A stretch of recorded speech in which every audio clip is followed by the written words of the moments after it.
كمان سيهم خبركم تحتاتلتي ساعة 9 خيلو كاب استوديو زينا اير تي في نلهم عربي 16 لكاتي استدالوا هاجراون زيناتات حيزنا لكم قريبنا لنا كتكاتاتولنا بخبر زعدم بيترس منقص ارست زينا بايتو زوا ماكل نوح سنة عبية هاجر وترد الوقت بزبل تيما مبال عسران كلتن سرعة خيبو أكانيعون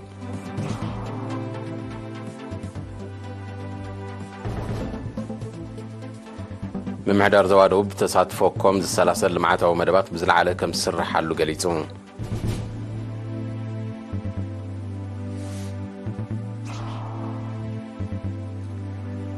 هاب زوا ماكل بحملة يوفر المعات كابستا تخلف الستات أقرب 86 ميتا ويتساليون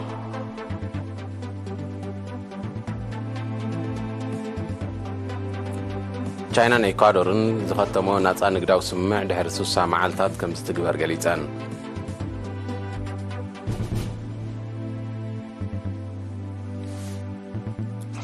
أذربيجان أبلع علي هاجرو كل عورار كتكايد مدب كم زلوا من قستا أرمينيا كسيسون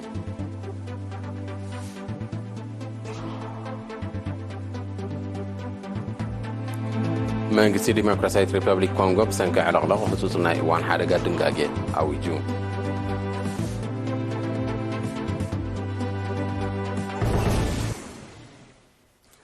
بايتو زوا ماكل مبل عسران كلتن سرعة خيبو لومي أبسمرا كانيعو غازتنيا ساميال هبت ميكايل تخطاتيلو زدالو تصابالو غرمسكال غرز جهر كأوربوي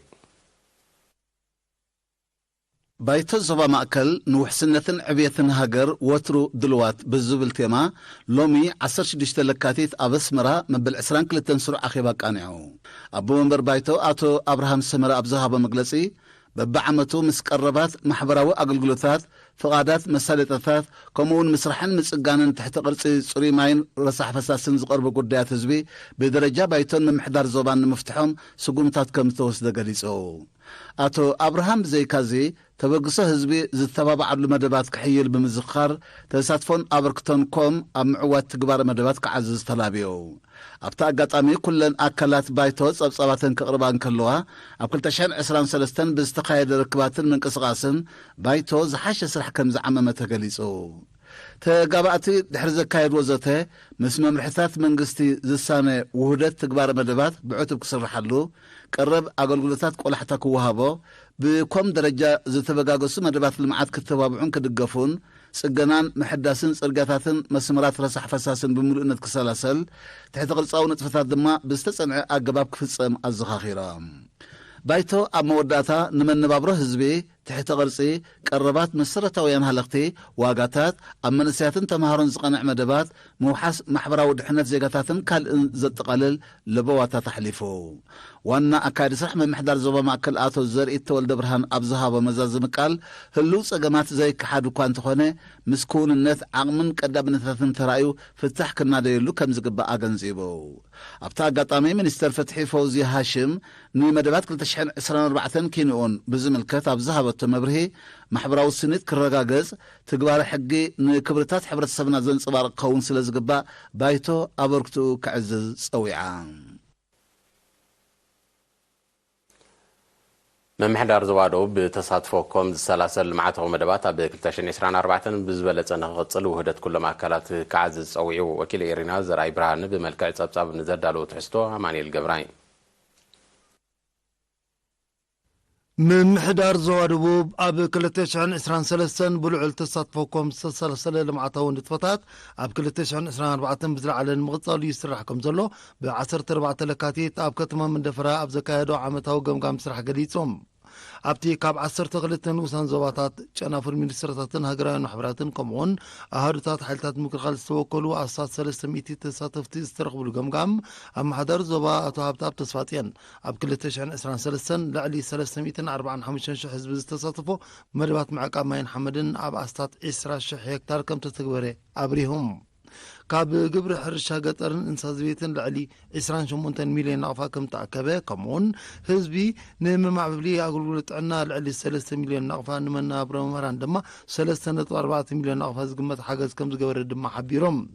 ንመደባት 2024 ብዝምልከት ድማ ምስራሕን ምዛምን 7 ዓበይቲ ዲካታት ምስራሕ 5 መጠን ንኡስ ዲካታትን 5 ራያታትን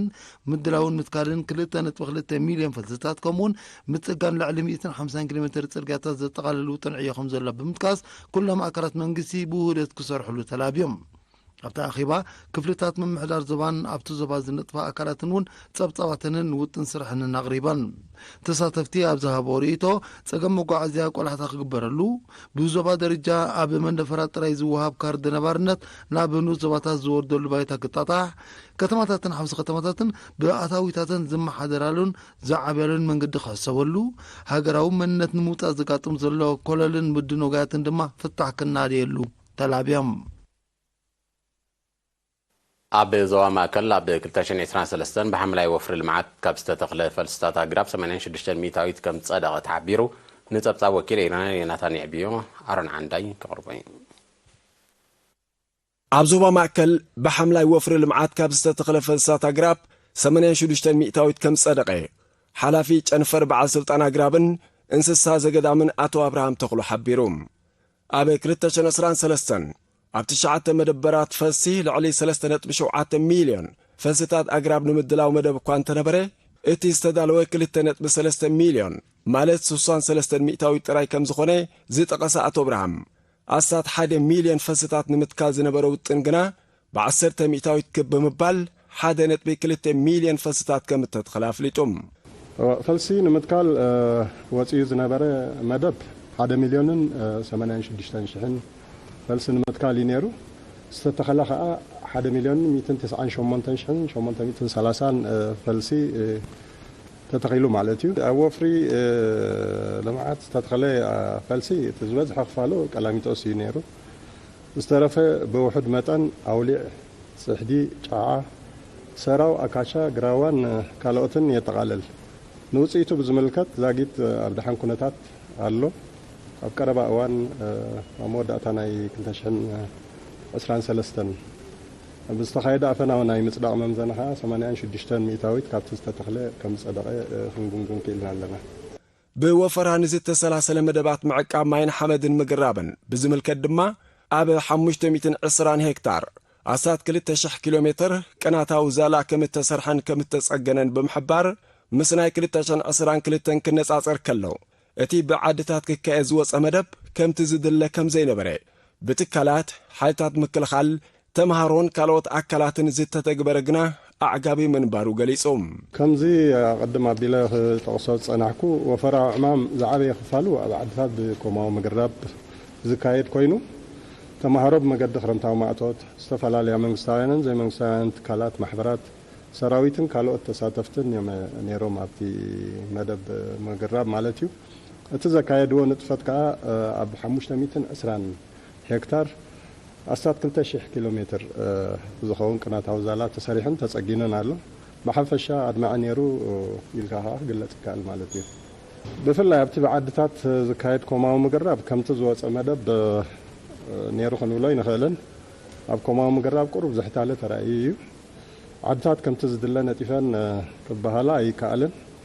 ብትካላትን ብሰራዊትን ዝተኻየደ ንጥፈት ግን ልዑል ከም ዝነበረ እዩ ዝግምገም ብዙሕ ተሳተፍቲ ትካላት እውን ካብቲ ናይ 2022 ዝነበረ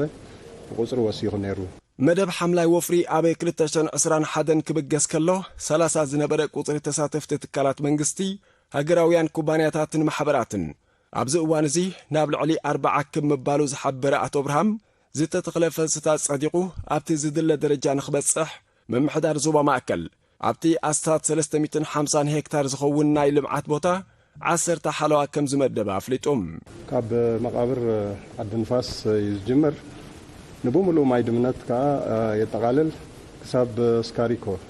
እዚ ናይ መካነ ጓሓፍ ዝበሃል ኣብኡ እውን ዝበፅሕ እዩ ብዘይክኡ እውን ኣብ የማነ ጸጋም ናብ መገዲ ጉልዒ ዘውርድ ዘሎ ከባቢ ዝበፅሕ እውን የጠቃልል እዩ ብዘይካዚ መቐፀልታ ናይቲ ንነዊሕ ዓመታት ኣብ ትሕቲ ሃኮስኤ ዝጥርነፋ ትካላት ትካላትን ኣባላት ሚኒስትሪ ሕርሻ ብቐጻሊ እንዳወፈሩ ዝሰርሕሉ ኣብ ከባቢ ማድርሆን ምድር ዛውልን ዝካየድ ቦታታት ምግራቡን ኣሎ ኣብ 2023 ዝተነጠፈሉ ማለት እዩ በአስመራ ፍላወርስ ዓመት ኣብ ከባቢ ማይሰርዋ ዝካየድ ቦታውን ኣሎ ብክረምታዊ ማእቶት ኣብ ዝተፈላለዩ ቦታታት ዝርከብ ናይ መገረብ ቦታታት ከምኡውን ውልቀ ከምኡውን ኣብ ከባቢታት ጻዕዘጋ ዓዲ ቢደል ሕምብርቲ ዓዲ ጅንን ካልኦት ቦታታትን ብኣባላት ሓይልታት ምክልኻል ኣከባቢ ማዕስከሮም ዝተኻየደ ነጥፈት ነይሩ ማለት እዩ ኣብ መወዳእታ ኣቶ ብርሃም ጎኒ እቲ ዝካየድ ሓምላይ ወፍሪ ሓሊፉ ዝርአ ብርሰት ኣግራብ ንምቁጻር ዝካየድ ዘሎ ጻዕሪ ውጽኢት ንኽርከቦ ሕብረተሰብ ከባቢኡ ብንቕሓት ክሕሉን ክከናኸንን ኣዘኻኺሮም ኣብ ዞባ ማእከል ሎሚ ዓመት ኣብ 9 መደበራት ፈልሲ ኣስታት 4 ሚልዮን ፈልስታት ኣግራብ ንምድላው መደብ ከም ዘሎ ተፈሊጡ ኣመሓዳር ዞባ ደቂ ኣምሓራ ኣቶ የማነ ኣበራ መስርሕ ምምሃርን ምስትምሃርን ንምሕያል ዘጋጥም ሕፅረታት ንምምላእ ኩሉ ኣካል ብሓፈሻ መሓወር ምምሕዳር ድማ ብፍላይ ደገፎም ክዕዙ ዝፀዊዑ ብደረጃ ዞባ ገምጋም ትምህርቲ ኣብ ዝተገብረሉ ኣኺባ ኣብ ዘስምዖ ቃል ኣቶ የማነ ጠለባት ትምህርቲ ንኽማላ ምስራሕ ለባ ዘድልዮ ከም ዘይኮነ ብምጥቃስ ኣብ ገለ ኣብያተ ትምህርቲ ዘጋጥም ናይ መንበርን ካልእን ሕፅረታት ንምፍታሕ ምስ ኣመሓደርቲ ከባቢ ክስራሓሉ ምዃኑ ገሊጹ ኣብቲ ብ13-14 ለካቲት ዝተኻየደ ገምጋም ቀዳማይ ፍርቂ ዓመት 2023-2024 ኣብ 23 መዋዕለ ህፃናትን ካብ መባእታ ክሳብ ካልኣይ ደረጃ ዝተዘርግሐ 34 ትካላት ትምህርትን ካብ ዝተመዝገቡ 25,034 ተምሃሮ መጠን ምሕላፍ ብማእከላይ ገምጋም 88 ሚእታዊት ምንባሩ ተሓቢሩ ኣበርክቶ ሕብረተሰብ ንኣብያተ ትምህርትን መምህራንን ኣዝዩ ልዑል ምዃኑ ኣብቲ ዝቐረበ ጸብጻብ ክጥቀስ እንከሎ ሎሚ ዓመት ኣስታት 490,000 ናቕፋ ብዓይነትን ገንዘብን ሓገዝ ከም ተገብረ ክፍለጥ ተኻኢሉ ብዘይካዚ ህዝቢ ኮርባርያን ዓራቶን ዝነበረ ናይ ክፍልታት ጸገም ንምፍታሕ ኣስታት 357,000 ናቕፋ ብምውፃእን ጉልበታዊ ኣበርክቶ ብምግባርን ክልተ መምሃር ክፍልታት ክሰርሕ እንከሎ ሓንቲ ቅድስቲ ዜጋ ድማ ልዕሊ 64,000 ናቕፋ ዝግመት ናውቲ ትምህርቲ ንጽጉማት ተምሃሮ ከም ዘከፋፈለት ተጠቒሱ ተሳተፍቲ ድሕሪ ዘካየደ ወዘተ ሕፅረት ሰደቓታት ኣቓልቦ ክግበረሉ እርጋን መጽሓፍቲ መፍትሒ ክግበረሉ ሓደስቲ መምህራን ክምደቡ ከለዉ መለለዪ ስልጠና ክወሃቦም ከምኡውን ዋሕዲ ናይ ካልኣይ ደረጃ ቤት ትምህርቲ ፍታሕ ክናደየሉ ጠላብዮም ሓላፊት ኣገልግሎት ትምህርቲ ኣብቲ ዞባ መምህር ርግበ ክፍሊ ኣብ ዝሃቦት ተመዛዝም ቃል ንዝበረኸ ውፅኢት ብውህደት ምስራሕን ንዝደኸሙ ተምሃሮ ኣለሌኻ ደገፍ ምግባርን ክቕፅል ከምኡውን ንብሉፃት መምህራን ብቤት ትምህርቲ ዝግበር ምትህባዕ ክድፋሉ ተላብያ ኣብ ዞባ ፎሮ ብልዑል ተሳትፎ ህዝቢ ዕውት መደባት ልምዓት ከም ተተግበረ ብ13 ለካቲት ኣብ ዝተገብረ ኣኺባ ተገሊጹ ጸሓፊ ግደፍ ኣብቲ ዞባ ኣቶ ኣሕመድ ሳልሕ ኣብ ኩሉ መደባት ልምዓት ብሓፈሻ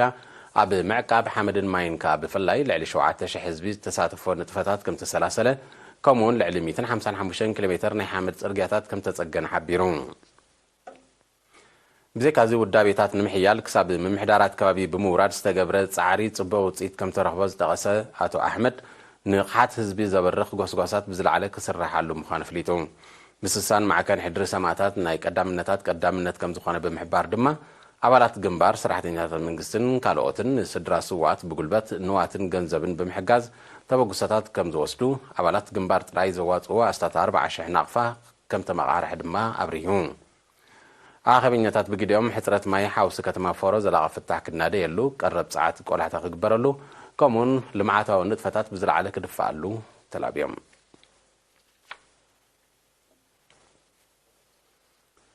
ዝኸበርኩም ተኸታተልቲ ዝስዕብ ኣህጉራዊ ዜናታት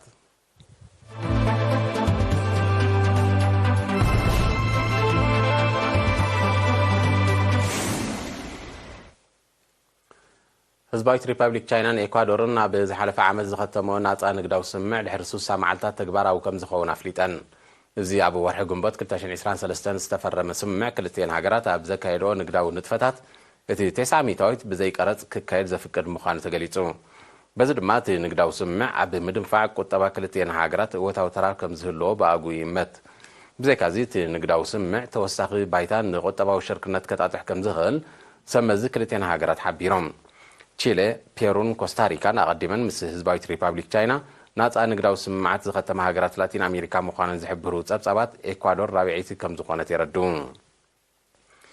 እቲ ስምምዓት ኣብ መንጎ ህዝባዊት ሪፓብሊክ ቻይናን ሃገራት ላቲን ኣሜሪካ ንዝምዕብል ዘሎ ቁጠባዊ ሽርክነት ዘመልክት ምዃኑ ይጥቀስ። ኣዘርባይጃን ኣብ ልዕሊ ሃገሩ ቁልዕ ወራር ከተካይድ መደብ ከም ዘለዋ መንግስቲ ኣርሜንያ ብ15 ለካቲት ከሲሱ። ኣዘርባይጃን ኣብ ዶባት ጽዑቕ ወተሃደራዊ ምንቅስቓስ ተካይድ ከም ዘላ ዝገለጸ ቀዳማይ ሚኒስተር ኣርሜንያ ኒኮል ፓሺንያን እቲ ስጉምቲ ንውግእ ዝትኽትኽ ምዃኑ ወቒሱ። ይኹን እምበር መንግስቲ ኣዘርባይጃን ነቲ ካብ ኣርሜንያ ዝቐረበሉ ክሲ ኣሉታዊ ምላሽ ይብሉ ኣሎ። ኣብ ዝሓለፈ ሳልስቲ ኣብ መንጎ ሰራዊት ክልቴን ሃገራት ብዝተወልዐ ግጭት ሰብኣዊ ክሳራ ከም ዝወረደን ክልቴን ሃገራት በቲ ጉዳይ ንሓድሕደን ይወቃቕሳ ከም ዘለዋን ይፍለጥ። ኣዘርባይጃን ንዘከራኽረን ዞባ ናጎርኖ ካራባኽ ኣብ ዝሓለፈ ዓመት ድሕሪ ምቁፅፃራ ኣብ መንጎ ክልቴን ሃገራት ዝጸንሐ ምትፍናን ብዘተከዓርፍ ከም ዝኽእል እዩ ክእመት ጸኒሑ። ኣርሜንያን ኣዘርባይጃንን ኣብ 1990ታት ከምኡውን ኣብ 2020 ብዘካየዶ ውግእ ካብ ክልቲኡ ወገን ኣስታት 40,000 ሰብ ከም ተቐትለ ጸብጻባት ይሕብሩ። መንግስቲ ዲሞክራሲያዊት ሪፐብሊክ ኮንጎ ኣብ ሃገሩ ተኸሲቱ ብዘሎ ዕለቕለቕ ህጹጽ ናይ እዋን ሓደጋ ድንጋጋ ኣዊጁ። እቲ ኣዋጅ ብሰንኪቲ ካብ ወርሒ ታሕሳስ 2023 ኣብ ሰፊሕ ክፋልቲ ሃገር ኣጋጢሙ ዘሎ ተፈጥራዊ ሓደጋ ንዝተሃስዩ ወገናት ንምርዳእ ምዃኑ ተገሊጹ። በዚ ኣብ ውሽጢ 3 ዓመታት ኣብ ዲሞክራሲያዊት ሪፐብሊክ ኮንጎ ካብ ዘጋጠመ ተመሳሳሊ ሓደጋታት ዝኸፍአ ምዃኑ ዝግለጽ ዘሎ ዕለቕለቕ ልዕሊ 300 ሰባት ከም ዝሞቱን ኣስታት ፍርቂ ሚልዮን ከም ተመዛወሉን ጸብጻባት ሓቢሮም። ብዘይካዚ ኣብ ትሕተ ቅርፂ ከቢድ ዕንወት ከም ዝወረደ ረዲኦም። ብሰንኪቲ ሓደጋ ካብ 22 ኣውደጃታት እተን 16 ተሃስየን ከም ዘለዋ ሰመዚ ዲሞክራሲያዊት ሪፐብሊክ ኮንጎ ሓቢሮም። እዚ ከምዚ ኢሉ እንከሎ ብሰንኪ ማይ ወለድ ሕማማት ሚልዮናት ሰባት ባእልታ ክጽለዉ ከም ዝኽእሉ ክኢላታት ጥዕናታ ሃገራት ጠንቂቖም። እዚ ንኣስታት 3 ዋርሒ ዝቐጸለ ዕለቕለቕ ሳዕቤናት ክሊማዊ ምዝባል ምዃኑ ክኢላታት ሜትሮሎጂ ይሕብሩ።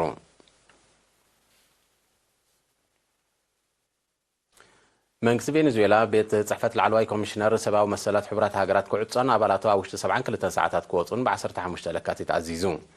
እቲ ቤት ጽሕፈት ኣብታ ሃገር ምልዕዓል ንምፍጣር ክንቀሳቐስ ከም ዝጸንሐ እዩ መንግስቲ ቬኔዙዌላ ዝኸስስ። ሚኒስተር ጉዳያት ወጻኢ ቬኔዙዌላ ይኻን ጌል ኣብ ዝሃቦ መግለጺ እቲ ቤት ጽሕፈትን ኣባላቱን ቀንዲ መሳርሒ ግዳማውያን ተጻባእቲ ሓይልታት ኮይኖም ምጽንሖም ኣነጺሩ። ሰመዚ ጸጥታ ቬኔዙዌላ ኣባላት ቤት ጽሕፈት ዝርከቦም ሓያሎ ሰባት ንፕሬዚደንት ኒኮላስ ማዱሮ ንምቕንጻል ኣብ ዝተኣልመ 5 ፍሹል ፈተናታት ኢድ ከም ዝነበሮም ብምጥቃስ ኣብ ትሕቲ ቀይዲ ከም ዝኣተዉ ሓቢሮም። ቤት ጽሕፈት ላዕለዋይ ኮሚሽነር ሰብኣዊ መሰላት ሕቡራት ሃገራት መንግስቲ ቬኔዙዌላ ንዝወስዶ ስጉምትታት ዝኹንን መግለጺታት ከውፅእ ምጽንሑ ጸብጻባት ይሕብሩ። እቲ ኣብ ጀኔቫ ስዊዘርላንድ ዝመደበሩ ቤት ጽሕፈት ካብ 2019 ጀሚሩ ኣብ ቬኔዙዌላ ጨንፈር ከፊቱ ክለጥፍ ምጽንሑ ጸብጻባት ይነጽሩ።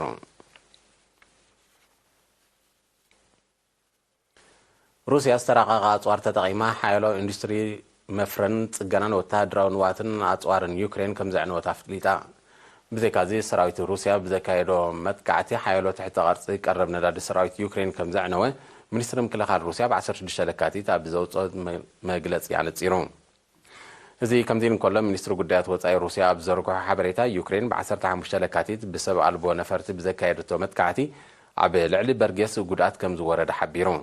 እቲ መጥቃዕቲ ትካል መመንጨዊ ኒክሌሳዊ ውፅዓት ኣብ ዝተደኮነሉ ከባቢ ብምፍጻሙ ስጉምቲ ዩክሬን ሓደገኛን ዘይሓላፍነታውን ምንባሩ ሚኒስትሪ ጉዳያት ወጻኢ ሩስያ ወቒሱ። እዚ ከምዚ ኢሉ እንከሎ ሰራዊት ዩክሬን ብ15 ለካቲት ኣብ ዘውፅኦ መግለጺ ኣብ ልዕሊ ትሕተ ቐርፂ ወተሃደራዊ ራዳር ሩስያ ዕንወት ከም ዘውረደ ሓቢሩ።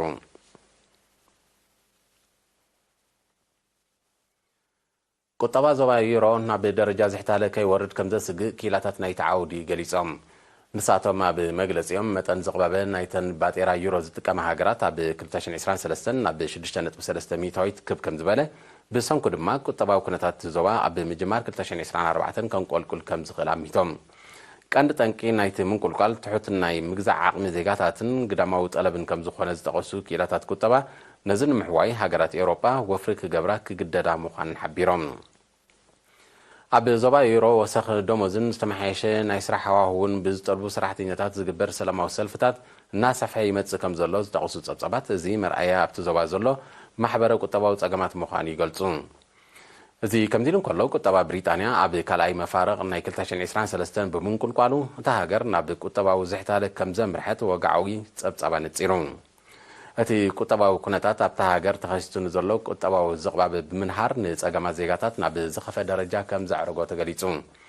ኣብ ብሪጣንያ ኣብ 2023 ኣብ መሰረታዊ ጠለባት ብሓፈሻ ኣብ ምግቢ ድማ ብቐንዱ ዝተረኣየ ወሰኽ ኣብ ዝሓለፈ 45 ዓመታት እቲ ዝለዓለ ምንባሩ ይሕበር ዝኸበርኩም ተኸታተልቲ ዜና ንምፍጻም ኣርስታቱ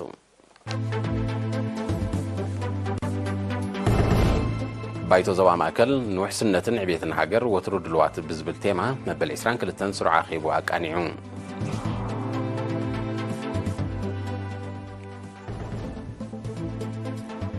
ምምሕዳር ዞባ ደቡብ ብተሳትፎ ኮም ዝሰላሰል ልምዓታዊ መደባት ብዝለዓለ ከም ዝስርሓሉ ገሊጹ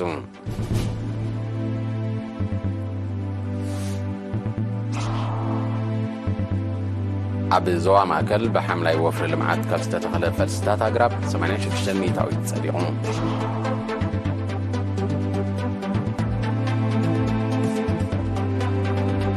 ቻይናን ኢኳዶርን ዝኸተሞ ናፃ ንግዳዊ ስምዕ ድሕሪ 60 መዓልትታት ከም ዝትግበር ገሊፀን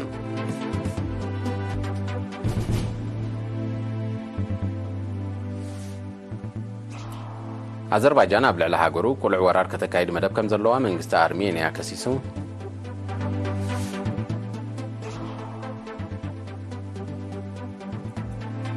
መንግስቲ ዲሞክራሲያዊት ሪፐብሊክ ኮንጎ ብሰንኪ ዕለቕለቕ ህፁፅ ናይ እዋን ሓደጋ ድንጋገ ኣውጁ